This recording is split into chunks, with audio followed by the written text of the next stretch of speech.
Hi, please come and candle of knowledge. अस्सलामुअलैकुम my dear brother and sister और मेरे प्यारे नाजरीन, मेरा नाम है रहीम और आप देख रहे हैं कैंडल ऑफ नॉलेज। मेरे प्यारे भाइयों और बहनों, आज हम सीखेंगे third person pronoun and different pronoun. दोस्तों, डिफरेंट प्रोनाउन के हवाले से मैं आपको अलग सी वीडियो डेवलप करूंगा जिसमें हम सीखेंगे कि थर्ड पर्सन प्रोनाउन हमारे पास सिंगुलर प्रोनाउन कौन से होते हैं और इसके अलावा प्लूरल कौन से होते हैं और इसके अलावा जो सिंगुलर और प्लूरल दोनों होते हैं वो एंड डिफरेंट प्रोनाउन क्या क्या है वो हम एक एक इंशाल्लाह हम सीखेंगे। तो दोस्तों, आज हम यहाँ पर छोटी सी वीडियो में हम आपको ये बताने जा रहे हैं कि third person pronoun and different pronoun जो होते हैं हमारे पास जो समवन होता है, इसके अलावा एनीबडी होता है, नो वन होता है, एवरीवन होता है, या समबडी होता है, एनीबडी होता है, नोबडी होता है, एवरीबडी होता है। तो ये हमारे पास इनमें फ़र्क क्या होता है और इसका इस्तेमाल हम किस तरह करेंगे। दोस्तों, सबसे पहले तो आप ये बात याद रखिए कि यहाँ पर जितनी भी यहाँ पर मैंने प्रोनाउन जो 8 प्रोनाउन आपके लिए यहाँ पर लिखे हैं, ये 8 प्रोनाउन जो है ये 4 प्रोनाउन और ये 4 प्रोनाउन। अगर हम यहाँ पर समवन जो है ये इसकी मीनिंग होते हैं वो समबडी की मीनिंग, यानी कि इसकी मीनिंग और इसकी मीनिंग सेम होते हैं। समवन का मतलब भी समबडी होता है और समबडी का मतलब भी समवन होता है। इसी तरह एनीवन का मतलब भी एनीबडी होता है और एनीबडी का मतलब भी एनीवन होता है। और इसी तरह जो नो वन है इसका मतलब भी नोबडी होता है और नोबडी का मतलब भी नो वन होता है। और जो एवरीवन है, एवरीवन का मतलब भी एवरीबडी होता है और एवरीबडी का मतलब भी एवरीवन होता है। तो दोस्तों, यहाँ पर इस बात से मेरा मतलब क्या है, सबसे पहले तो आप ये जान लीजिए यहाँ पर ये आठों के आठों प्रोनाउन क्या है, ये सिंगुलर प्रोनाउन है। तो दोस्तों, जब आपने ये जान लिया कि आपके पास क्या है एक सिंगुलर प्रोनाउन है, इन्हीं प्रोनाउन को हम कभी भी प्लूरल हम इसको ट्रीट नहीं कर सकते। ये हमारे पास क्या है, ये सिंगुलर प्रोनाउन है। तो जब इन यहाँ पर जो इसका और इसका इन दोनों की मीनिंग सेम है, इस तरह हर जहाँ पर जो मैंने लिखे हैं कि एनीवन एनीबडी का मतलब भी सेम होता है। तो जब मतलब सेम होता है तो यहाँ पर इसमें फ़र्क क्या होता है, आज हम इसी डिफरेंस को सीखने वाले हैं। तो दोस्तों, यहाँ पर मैंने लिखा है फॉर्मल और यहाँ पर इनफॉर्मल। आप लोग जानते होंगे कि फॉर्मल कैसे कहते हैं और इनफॉर्मल कैसे कहते हैं। दोस्तों, फॉर्मल कहते हैं कि जो मुहज़्ज़ब होते हैं, यानी कि वो अल्फाज जो हम अपने टीचर्स के साथ या अपने पेरेंट्स के साथ या इसके अलावा प्रिंसिपल जो होता है या फिर बॉस के साथ हम वो अल्फाज जो हम इस्तेमाल करते हैं, तो दोस्तों वो आपके पास क्या होते हैं, वो फॉर्मल वर्ड्स होते हैं। और इसी तरह जो इनफॉर्मल होते हैं, ये वो वर्ड्स वो अल्फाज होते हैं जो हम अपने दोस्तों के साथ, अपने भाइयों जो छोटे भाई होते हैं, फिर हम उम्र भाई होते हैं, जो हमारे दोस्त होते हैं, तो उनके साथ जब हम कोई वर्ड्स कोई अल्फाज जब इस्तेमाल करते हैं सेंटेंसेस में, जुमलों में, तो वहाँ पर हम क्या करेंगे, जो ये वर्ड है हम ये इस्तेमाल कर सकते हैं। ये हमारे पास क्या है, ये इनफॉर्मल वर्ड्स है और ये क्या है, ये आपके पास फॉर्मल वर्ड्स है। इसके डिफरेंस हमने जान लिए और इसके बाद हम क्या करते हैं, जो समवन है समबडी है, अब इसका इस्तेमाल हम देखते हैं, हम इसका इस्तेमाल किस तरह कर सकते हैं।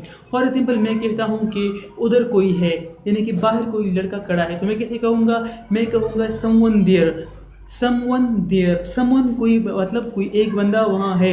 यहाँ पर जो समवन है ये हमारे पास क्या है, एक सिंगुलर है। इसी तरह मैं समबडी भी कह सकता हूँ कि समबडी इज़ देयर, समबडी वहाँ है, कोई लड़का वहाँ है।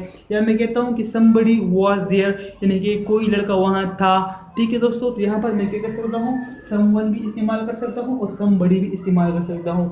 इन दोनों का यूज़ हम एक ही सेंटेंस में, एक ही जुमले में कर सकते हैं। मैंने आपको बताया कि समवन देयर या समबडी देयर हम इसका इस्तेमाल कर सकते हैं। लेकिन ये बातें अगर हम अपने दोस्तों के साथ करेंगे, मैं करूँगा कि मेरा कोई दोस्त है, मैं उससे कहता हूँ कि समवन देयर, तो ये हमारे पास क्या है, ये एक फॉर्मल लेटर है। अगर मैं दोस्त के साथ क्या करता हूँ, मैं कहूँगा कि nobody sorry somebody is there, तो ये क्या है, ये आपके पास ये एक इनफॉर्मल लेटर है। ये मैं अपने दोस्तों के साथ इस्तेमाल कर सकता हूँ, ना कि अपने से बड़ों के साथ, अपने प्रिंसिपल या फिर बॉस या फिर पेरेंट्स के साथ ये मैं इस्तेमाल नहीं कर सकता। मैं सिर्फ और सिर्फ समवन ही इस्तेमाल करूँगा। इसी तरह जो एनीवन है, एनीवन भी इस तरह हम इस्तेमाल कर सकते हैं। एनीवन दोस्तों हम कह सकते हैं कि एनीवन यानी कि कोई भी एक, यानी कि कोई भी एक। फॉर एग्जाम्पल, मैं कहता हूँ कि मुझे एक सेब चाहिए, आप कहती हो कि कौन सा वाला, मैं कहूँगा कि एनीवन यू कैन ब्रिंग, तो आप कोई भी एक ला सकते हो। तो यहाँ पर क्या है, यहाँ पर मैंने एनीवन यहाँ पर इस्तेमाल किया। तो अगर मैं एनीबडी इस्तेमाल करूँगा तो ये मैं क्या करूँगा, किसी बड़े के साथ, किसी टीचर के साथ, कोई बॉस के साथ मैं ये एनीबडी इस्तेमाल नहीं करूँगा। हालांकि मैं अपने दोस्तों के साथ मैं एनीबडी यानी कि एनीबडी में इस्तेमाल कर सकता हूँ। मैं कह सकता हूँ कि फॉर एग्जाम्पल कोई दोस्त मेरा कहता है कि मुझे बाज़ार जाना है और मैं किस दोस्त के साथ चला जाऊँ, तो मैं कहूँगा कि आप एनीबडी के साथ चले जाओ, यानी कि कोई भी आप पकड़ लो, कोई भी दोस्त आप अपने साथ लेकर जाओ। तो दोस्तों यहाँ पर मैं क्या करूँगा, किसी शख्स के लिए मैं एनीबडी इस्तेमाल करूँगा। तो दोस्तों अब इसके अलावा जो नो वन है, तो मैं क्या करूँगा, इसकी नो वन जो मैं इस्तेमाल करूँगा, यहाँ पर मैं कहूँगा फॉर्मल लेटर के हवाले से मैं अपने पेरेंट्स या फिर जो हमारे पास जो बॉस होते हैं, जो प्रिंसिपल होते हैं, उनके साथ जब मैं बात करता हूँ तो वहाँ पर मैं क्या करूँगा, नो वन इस्तेमाल करूँगा।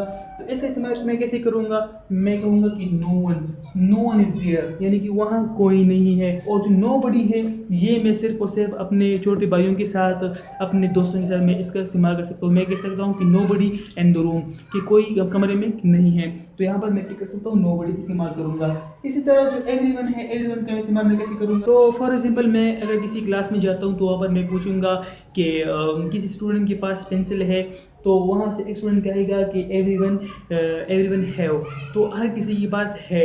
तो दोस्तों यहाँ पर एवरीवन जो है, ये एक स्टूडेंट मुझे रिप्लाई दे सकता है कि एवरीवन यानी कि हर बंदे के पास है।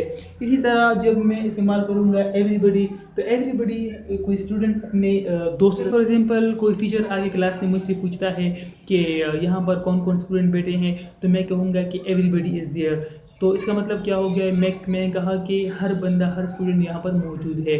तो दोस्तों यहाँ पर इसका इस्तेमाल हमने अब सीखा कि हम इसका इस्तेमाल किस तरह कर सकते हैं। तो दोस्तों उम्मीद करता हूँ कि आज की थर्ड पर्सन जो इंडिफिनिट प्रोनाउन है सिंगुलर, उसको हमने सीखा कि फॉर्मल क्या होते हैं और इनफॉर्मल क्या होते हैं और इनकी भी डिफरेंस क्या होता है, ये हमने आज सीखा। तो उम्मीद कर सकता हूँ दोस्तों आप लोगों को समझ में आया होगा। अगर कोई क्वेश्चन है तो आप मुझे पूछ सकते हैं, इंशाल्लाह मैं रिप्लाई देने की कोशिश ज़रूर करूँगा। तो मैंने इंशाल्लाह अगली वीडियो में, तब तक के लिए अपना ख्याल रखिए, हमें दुआ में याद रखिए। खुदा हाफिज़।